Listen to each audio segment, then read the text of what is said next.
The Cornbread Mafia was the name for a group of Kentucky men who created the largest domestic marijuana production operation in United States history.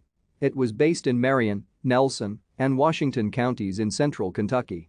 The term Cornbread Mafia was first used in public by federal prosecutors in a June 1989 press conference, where they revealed that 70 men had been arrested for organizing a marijuana trafficking ring that stretched across 30 farms in 10 states, stretching from the southeast into the Midwest. The story was first reported in the Courier Journal Magazine in Louisville, Kentucky on October 8, 1989, and then in 2012 in the narrative non-fiction book, The Cornbread Mafia, a Homegrown Syndicate's Code of Silence and the Biggest Marijuana Bust in American History, by James Higdon.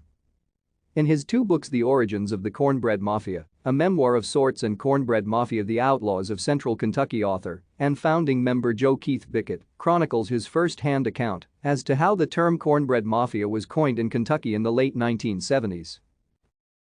Thank you for watching. Like and subscribe if you would like to view more of our videos. Have a nice day.